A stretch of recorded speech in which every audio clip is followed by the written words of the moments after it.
kakali Buganda kiyandikoze mu kifo ky'okugoba Hamu wali yandigambye nti mukulu abantu wano tuzudde ekigendo okukolerawo kirungi nnyo kiyamba okusinga gwe kyogenda okukola ki okukolerawo obwawo ssente bweziti kati kukompensating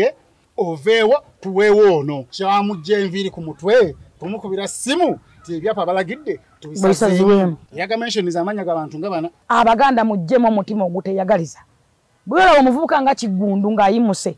obulide akasajja ku mukutima n'omera akawago ne kakutugga mu Buganda Museveni bwakola nti oli advisor nti yembo teyasoma ekyo ekidiba okitwalawa ng'ate Baganda be bakuvuma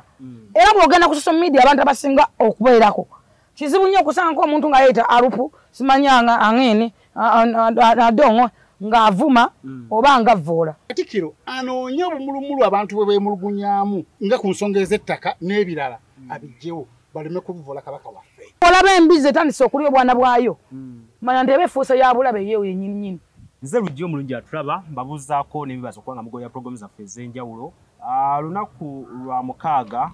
kawungeezi kalungi naye nga bulijjo bwe mba negatiddwako full figure tutunulira ensonga nnyingi nnyo ez'enjawulo eziba zitambula so nkugamba nti tonyooma just waayo budde owulize ensonga zino engeri gye tugenda okuba tuzikwatamu nze okusookera ddala ngenda kubanga nyanjulwa pulogulaamu eno ng'omusajja Omuganda nze lujja full figure simanyi oyinza okubanga gwe ebyafaayo byo ne Buganda ne mukyala Muganda tuli basanyufu eri Ssaabasajja Kabaka era tumwenyumiriza muffe ng'Abaganda naye nga lwakuwadinga newankubadde tulina okusomoozebwa ko tuyitamu mu ngeri emu oba endala olw'ebijja bitoobola Obuganda bijja bikyukakyuka nga tebyekuuba ku Buganda ate abamu oluusi nga beerimbika mu kabaka waffe kyova tulina okulwana obutassa mukono katono nnyo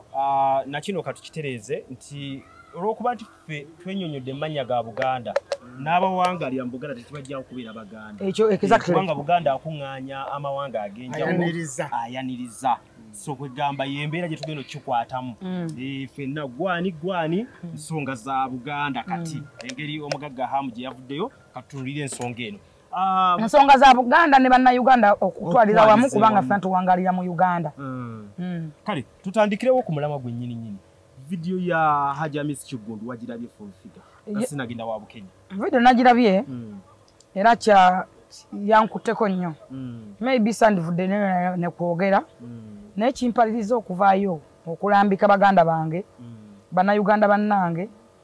obulumi bwe tujja tuyitamu okusomoozebwa kwe tujja tuyitamu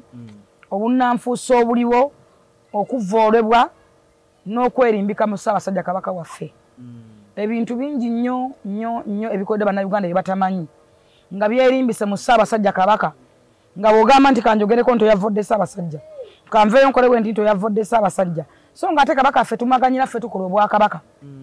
ffe tukola Buganda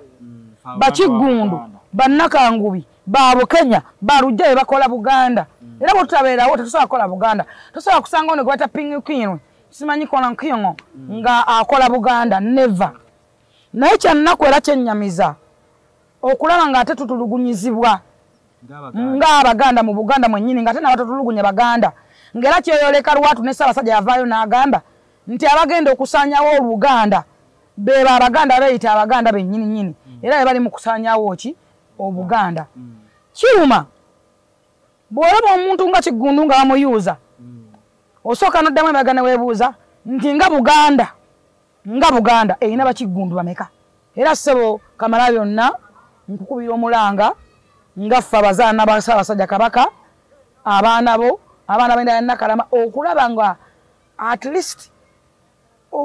tutambulira ku bwerufu tugamba oveeyo ensonga eno eve mu ddiiro ensonga eno eraga obwerufu bwe wajja tugamba Programu eno kutusibwako Ziwa and Sons suppliers w'ebikozesebwa mu kisenge ng'ofuula ekisenge ekyenjawulo kirabike bulungi gula amasooka amalungi bed cover duvet mosquito nets towel ne kalonda yenna agwa mu kkubo basangibwa ku Mukwana Arcade n'ennamba y'essimu weeri wansi awo Sozo Properties agula ebintu ebikozeko ebyomunju restaurants gym saloon nga bikyali mu mbeera nnungi. Gendekere Kakamuli Road oba mukubireko ku namba y'essimu gy'olabaawo. Arapex Tile Adhesive and Grout eri ayagala okusiba tayo ze zinywere mu ddiiro ku lubalaza mu kisenge oba mu kinaabiro oli wa ddwaliro oli wa arcade oba ekifo kyonna kyoyagalamu obugumu obw'enjawulo olw'ekirungo ekiteekebwamu. Amwetaaze genda mu hardware ekuliraanye Sidin Tile Center ku Salama Road kosa n'ennamba z'essimu nga wooziraba wansi awo ku screen yo. Bakubireko tojja kwejjusa. Mariam Massa mukyala muyimbi mukyala muzadde afaayo nnyo eri abaana alina music mulungi ate abuwulirira. Genda ku YouTube channel ye Mariam Massa obeere nga tofuna obuyimba bwe obw'enjawulo n'obubaka obubulimu. Damage Films bano bakugu mu kukwata n'okkuba ebifaananyi by'emikolo gamba ng'embaga, kwanjula, birthdays, anniversary n'emikolo emirala mingi egy'enjawulo. Basangibwa Lukuli Nanganda ku social media kwebali nnyo osa n'ennamba y'essimu nga woogiraba awo bakubireko bakuwe ekifaananyi eky'ebyafaayo. Omugaga Ham okuvaayo ku mulundi guno n'agamba tajja kikkiriza abantu okukozesa ekifaananyi kya Buganda okumunyigiriza kuba twali tulabye emabega wali ng'agambye tajja kulwana Ssaabasajja. Ekintu ekyo ndaba nga kyavudde ku Haji okulaba nga anyigiriziddwa nnyo ng'ate alaba ekintu kino Kabaka si yakirimu wabula aba Buganda Land Board bakirimu. Kakati abantu aba aba Buganda Land Board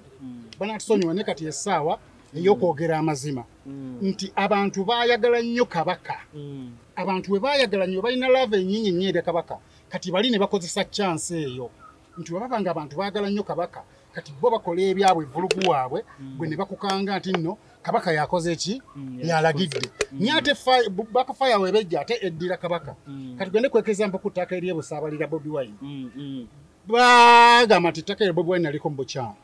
era ne basenda Bobi Wine abavubuka oba abaana abawala n'abalenzi ne bavuma nnyo Kabaka nga kwatandikwa n'okuvoola Kabaka mukyanga tubaawo Kabaka tavoolwa nga talaba mukama bali ku side ya Bobi Wine nga bavoolani Kabaka ne Kabaka bamuvoola nga kumpi ne talina kyamanyi ng'ensobi yakolebwa bano aba Buganda Land Road kubanga bakimanyi nti nno ggwe Bobi Wine ojja kutya Kabaka ojja kugamba bugambi omwagala nnyo ojja kusibyogerako sibikwatamu kati Kabaka yaluka ne mulungo wekyali ettaka ly'emulungo basenda abantu bonna basukka ne mu 1,000 mu 2,000 abatunda b'ennyanja bakolawo ki ne batundawo ne basenda abantu Ssaabasajja Kabaka nga bagamba nti Kabaka alagidde kumbe baguzizaawo omuntu baguzawani nabaga nti Kabaka alagidde wano muveeyo ne bagenda mu maziga amayitirivu ne bagenda mu kuyana nga tebalagiddwa nawe badda wano bwe tutuuse okubeera nti Omuganda takyasobola kusirika ku nsonga kati tugabe bebimu ku bitujjayo kubanga bw'obanga tosobola kwedifendinga kubanga batulaga nti Ssaabasajja agambye Omuganda taddamu kati bamulimbiddemu kati naffe kino kyetukola tutasa Kabaka waffe twagala okujja ekifaananyi kyaffe kya Ssaabasajja Kabaka ekituufu naffe era amu okuvaayo amu alina ebintu bingi ettaka si tanoonya bugagga takyanoonya ssente ate amu takyanoonya bugagga maybe yandibadde abirekera yali abirese era hajamisirwa kuba nti no takala kulabisa Buganda n'ateekawo woofiisi n'agamba nti buli anyigirizibwa mu Uganda ku nsonga z'ettaka erya Buganda aveeyo abantu bajjula layini ejjula niyo olw'ensonga nti batya tebaagala kukola ki kuvaayo abantu bangi abanyigirizibwa okimanyi nti nno lindako okimanyi nti White Nile baagijjawo nga bagenda kuzimbawo waliwo Omugaga yagulawo ng'agenda zimbawo olamala okujjawo enkadde ne bamugamba togeza tozimba eri awo yafuuka parking kati omuntu ng'oyoloza musanyufu eri Buganda Land Board tubanga batamulumirirwa tutule ku nsonga eno ey'okuba nti n'abali mu ofiisi zino tutwale nti Baganda era baagaliza Obuganda era Baganda lwaki tebaagaliza Buganda waba bannanfuusa abo Ssaabasajja Kabaka baayogerako bagamba nti abasanyizaawo abagenda okusanyawo Obuganda Baganda era Ssaabasajja Kabaka akirambika bulijjo bulungi era ne Mwanga gwe bawaŋŋangusa yagamba nti asanyizaawo Obuganda abadde Muganda naye alikomyawo Obuganda aliba mu Westana ng'agenda ate yagenda ne bamugobaawo obutwa ettaka Hamu agamba limugibwako lyagabaweebwa ba China anti baade bamuyisa bazimbeko simanyi ogosa mu byapa bye ne bamuyita ne bamugamba waayi nga batugamba nti ebyapa bye tubisazeemu ate bano bo bali mu mateeka kubanga bo ebyapa amu abirina abamukanya tebayina kati ani abana nannyini ttaka abana Land Board batoye order nti musazeemu ebyapa ebyo kati bana abakola ne bakubira Hamu abatugamba tusazeemu ebyapa byo kati ensonga eno twagala Katikkiro nga Jennifer Fulfiga wagambye alaga obwerufu kuba ayogera obwerufu tuliwo kulwanyisa Uganda yes wabula buli kintu kibe mu mateeka nti dalona yasasula liizi azasasula obusuulu omugobera ki mwe ttaka lyaliko lonna kuli ayina ettaka lya Kabaka lingi agamba ebyapa ministry yabimu ya lands of course yes bituufu era ebipostinga dda kati bo bagambe ndi bifu bawe ensonga lwaki babisazaamu kibe kya bwerufu kitugamba nti kubanga Hamu twagala bagambe nti Hamu yabifuna ebyapa byakunassa mu bisazeemu wabeewo ensonga nesikuba simu ndi musazeemu ebyapa kitegeeza olina ebigenderera hidden motives ebyomunda mwenga abaana babugana mulooza ki ekirina okukolebwa kwana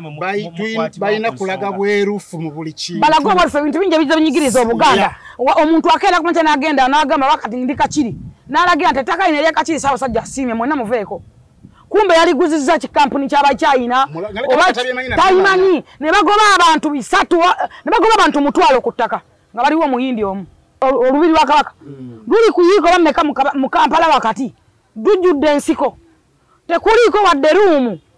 naye nga nawagaa nti ojjuze okwamaduuka ku lubiri okwo ngatunda ebintu nga obusowo oba kale ebintu ebyali mu Buganda biyigiriza abaana baffe bajje nga balambule owulira omwana agenda kuba nga tamanyi nsuwa omwana tamanyi dujo omwana tamanyi n'ebintu ebyana bitali ebyo byokka naye nga tukulako nye bakaka singa tulukwata oba luzimbibwe tekisoboka kukolebwa oba abaana abeerimbiseewo kakati nakino kankiiseewo gavumenti eya wakati yaleetako kuteeka oba lyayita sijjukira nga bw'obeera n'ettaka neewulya ng'eyagala oddikozesa ekukompaseetinga yo neekolerawo ebyawo kitulira ekitongole nga kyekya Buganda Land Board omulimu gwakyo ogusinga gwakola ssente kwekusanga bo kubanga eba contract ejjukira nti kwaliko waliyo Kiwalabye babanga abalonda nga Katikkiro ndi Katikkiro kati ono avuddeko bazizzaako omulala okitegedde tebatubuliranga na biki bye bakozeewo okulaga nti impact gye bakoze nti kyekino kibongedde tebakitubuulirangako eringa contract nga onagamba nti naakatale keekatwe waliwo ge bakawadde kati yakasolooza ye n'asasula wa mu Bulange nakino ndowooza bwe kiri ndowooza kubanga tetumanyi nti no Kabaka yakikulira kyo kyetongodde nti kya Buganda Land Board kugoba abantu kukulemesa abantu kuzimba abaguze ate ng'omuntu oluusi alina ne liizi ekyaliko nsirabawo kyamanyi kikikoze gwokimanyi kati gwokimbuuza kibuuza ne gwokimanyi kikoze kino kyateekebwawo Kabaka wekiri naye ate abantu abamu bali mu kukaaba lwaki baba bakaaba ate kubanga kyandibadde kirungamya bulungamya nti ono ye yasooka kubanga ebyapa biva mu Buganda Land Board kyandibadde kigamba ekyapa kiri mannya gono ne mutuufu naye ate kyekigamba ekyapa ekyo kyolina kifuvaawo kale kiba kigattako nga tuva ku nsonga eno Fulfiga olowooza ki ekirina okukolebwa kuba kati weekiri ekirina okukolebwa waliwo sayidi y'Abaganda bagamba tunyigirizibwa bayitirivu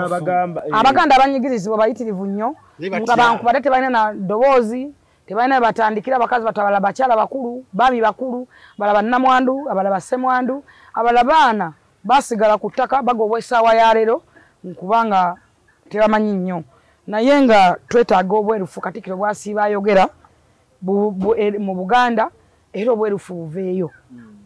lwaki tebajjayo obwerufu Katikkiro bwasiiba ayogerako era Katikkiro ye kamala byonna lwaki ayingira mu nsonga zino n'azimala Buganda eyina abantu bameka bafaanana nga Hamu Buganda singa etandika okufiirwa abantu nga ba Hamu ne banyiiga emitima oba ne beekyawa ne batandika n'okulaba nga byeinvestinga mu tibikya batandika okuinvestinga mu nsi endala ko basobola kubanga Hamu naggambe tanoonya ssente tanoonya bugagga takyanoonya nti nina bingi wabula kati yafuuka investor kyova olaba ayagala nnyo mu Buganda kuba Muganda akyenyumirizaamu yenyumirizaamu Ssaabasajja Kabaka n'ekiruma okulanga Kabaka waffe bamwetanga bamutwetanga ekitiisa eriffe Kabaka agambe vaawo bamanyi tetumwagala gwomanya abantu bameka abatandika okwekyawa bukyanga tubanga bamindi tukuze tuli wano nga Ssaabasajja tumuwa ekitiibwa talaba mukamwa taddibwamu tagambibwako byonna bizze lwa ttaka olaba embizi etandise okulya obwana bwayo manya nti eba efuuse ya bulabe yeewo yennyininyini awe tutuuse nkomekereza ngamba bwenti bukyalubanga lwa mmindi Kabaka talabwangako mukamwa ensonga z'ettaka ze zokka ezivuddeyo abantu okulumba Kabaka Katikkiro akole ku nsonga eyo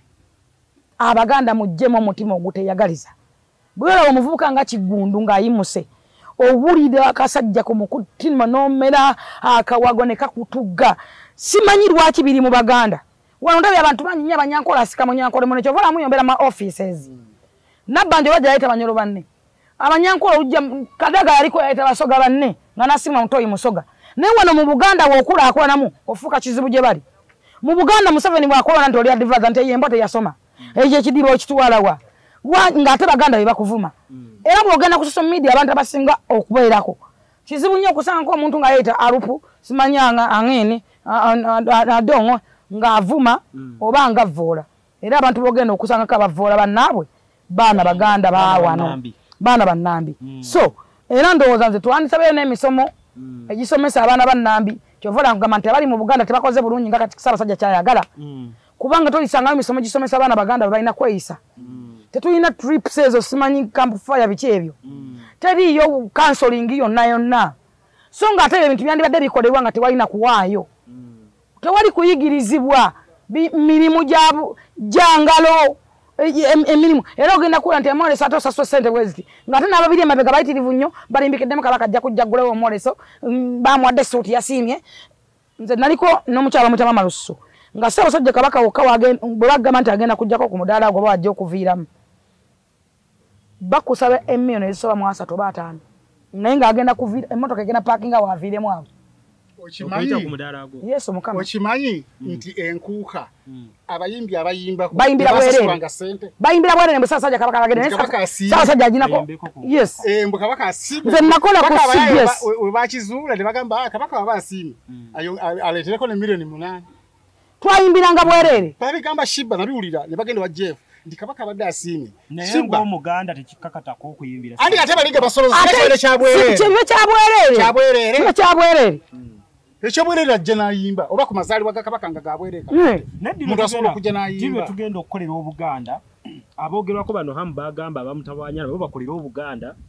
omuntu yenna Omuganda asigale ng'akolera Obuganda buli omu akikolerenga bano abo balina otuwa ekifaananyi naye ogobaganya ku ttaka goveeyo bakolere obwerere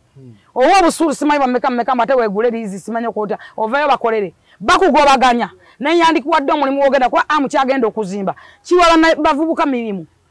tagenda kusulawo tagenda kuliirawo tagenda kukyalawo azimba ekintu ekigenda okuba abavubuka basukka mu 1000 emirimu kati sebo badde oyagala Hamu agambe ndi ndo kale mutwalewo olage nti akoleredde Obuganda agabe bugambi nti abatwalewo bo bali bamuwadde ki nzirize eri Obuganda tenga yagulawo obugozi Hamu esene zawa mu Buganda ozimanyi ebizimbe byonna biri ku ttaka olwokuba mwe temubimanyi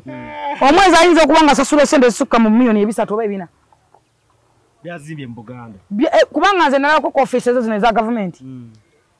office za gavumenti nina office zimu gye nalimu nga babanja miliyoni 8 era Katikkiro yavaayo n'agenda ne mawulire by the way nagatubanja sente simanyi biliyoni wezi simanyi zaaki ebizimbe era ne bazisasula kakati ffe ng'Abaganda abaana Abaganda bakulidde mu Buganda ab'omulembe mutebi tuganyiddwamu ki nga n'akatono ke twandiganyiddwa olaba katugibwako ate nga katugibwako Abaganda okukaguza ate abagwira awo olavunjijjewa kale ensonga tunekyawa ne twetamwa banafunamu akasembayo nti Katikkiro waffe Charles Peter Mayiga yekamala byonna ate musajja mugezi yasoma standinze nnyo olwaba mu criticize nze n'astandingawo nga ye ekuba alabira wala okusobola okulaba nti Obuganda ekola ki estandinga ayimirira kati Katikkiro anoonya obumulumulu abantu bwe beemulugunyaamu ku Buganda abugjewo ensonga ye mwanya agiyimiriddemu kiba kirungi nnyo kati naye ettaka agiyingiremu atuyambe anoonya obumulumulu kubanga Buganda ebadde yeri ku ntikko kati anoonya abantu bye beemulugunyaamu nga ku nsonga ez'ettaka n'ebirala abijjewo baleme kubuvola Kabaka waffe tetugenda kwongera ku bigambo byammwe ekirungi bikola amakulu ate era byogera nnyo ku ekyo ekiriwo nze kyenja okusigala nga nnyimirirako kyekyokuba nti omwami Hamis Kiggundu yayimiridde ku kufumiitiriza y'ensonga lwaki yasazeewo okudda ensonga eno agikwate nga weekyakoze eki nga weekyayimiridde tubadde kusula motos Kabaka okutunda emmotoka mu Uganda wonna bonna buli kimu okisanga wano ekyemmotoka n'oba oyagala bata swapping tumukola oyagala kuza baana ku masomero emmotoka ya miliyoni 3 oyagala funa kasente n'emmotoka endala byonna tubikola wano Sula Motors tuli Makinde oba Kibuye wansi wa kalenda mu junction ya waliwo petrol station kibaita African Oil otusanga buli kana kutubeerawo wegalo osobola okuba ku simu neyange kanjibawe leero eri 0779 21 41 niwo bwoli bweru wa gwanga ng'oyagala ku booking ono motoka yo ogisasule kompola kisoboka inamba kanjiddemu 0779 ne ku WhatsApp kweri 21 41 oba oyogera nange direct Bukenya media kyekyo muganda wange kale tetwagala mutukamye tetwagala mutuvoole temutunyiiza ku kyaba Buganda waffe awangale agerekera Buganda. Amanya gange nze Nsubuga Mustafa nkola ne Alihira Holdings era ndooza abantu abazzi batukubira bagenda olabanga yenze yennyini bwe balaba mu video ate nze gwe balabye ku site yaabwe. Biodigester kirabise nti kati abantu batandise okukkiriza nti gwe mulembe oguliko. Kituufu. Kuba okusookera ddala Omunnayuganda yali amanyi nti yaabo bokka abayina enzije enfunda kwa tuze twogerako nga ddalabira ddala ennyumba eri wano naye nga tetulina kabuyonjo we tugiteeka. Ku mulundi guno apartments zino zirabika nga zirina space nene nnyo naye era nabo basazeewo okukozesa nkola eno. Basazeewo okukozesa nkola eno lwa nsonga olw'ebirungi n'emisomo gye tuzze tukola ki tusomesa abantu. Tutundire ekinnya mulundi guno engeri gye mukikozeemu. Leero ndaba mwawudde mu bibiri saate bulijjo twali tulaba nga ye batadde tanka eno wabbali kwe muteeka amayinja. Okay, biodigester neri entono kuba kati ndaba mwasemba otulambulako nga tukola entono y'abantu 40 eno y'abantu 100 gye tuzze okukola olwaleero. So ekigikozesa nti nno oluusi twawudde lwa nsonga bantu 100 kitegeeza amazzi mangi. Oluusi kyovola abantu omuntu oli ankubira ne mugamba ogenda giteeka kuki ku nyumba ya kiyamaka apartments muzikiti ekereziya so oli wambulira kikwagendo giteeka nsolo determininga n'engamba ontekeyo y'abantu 10 ontekeyo y'abantu 5 oba tekeyo y'abantu 4. Soko tulambuliye ku migaso nanyini nyumba zino jagendo ofuna mu biodigester eno gye mumukoledde. Kakati nanyini nyumba eno yeesiimye nnyo lwa nsonga nti eno biodigester era emigaso gyayo egigirimu gyagenda ofuna. Ekisooka tagenda keera lunaku agambe nti bannange septic yajjudde nti nno ajjaleta ekimotoka ate kimuggyako ssente ng'olwedde yagizimba. So biodigester tegenda keera ku makya nti ejjudde. So nawe nkityo ogwo mugaso gwe gusinga kubanga eri gundi yaffe twagikolanga naye ate era still ng'ejja n'ekulya lwa nsonga nti ebeera etuuka n'ejjula so etuuka ng'esigala ekulya wadde nga ate wagiteekamu ssente yo nnyingi. Ekyokulala nti beauty ye egenda vaayo eya compound nti nno pavers zigenda kuva eri engulu yonna gye mulengera paka eno amazzi era gagenda draininga gano ag'enkuba nga gagenda mu kaala akali ebbala awo nti nno beauty y'olujja egenda vaayo bulungi nnyo. Newe manjagala simbawo muddo kisoboka. Newe bwe yagala simbawo muddo ogwo kubanga kati singa owa kamera waffe akulaga nti nno system ogira nti eri wansi fuuti 2 kweno level kwe tuyimiridde wansi fuuti nga 2 so omuddo kakube guyina emirandira gitya guba gujja mmera. Yes bannange tetukolera bagagga bokka ate era tetukolera tetusijja bayita baavu omuntu wa wansi omufuna mpola fenna gye tuggwa nange ndi mufuna mpola so sikolera bantu sina kika kye ngamba mbuno nno nkolera baneeno wabula buli omu era buli omu nga bwozze bwe tukola ki bwe tukwata. Kati Alihira Holdings Uganda Limited tusangibwa Kamoocha Prince Charles Drive plot 45 Kamoocha we wali offices zaffe. Tuyina namba z'amasimu esooka ya Airtel 07017 66992 neya MTN 0789 224230. Abasinga batumanyira mu biodigester kuba bwe tuvudde nnyo mu kamera naye nga baklanti baffe abapya n'abakadde bagenze bakitegeera nti no ne general construction yenna mwetuli.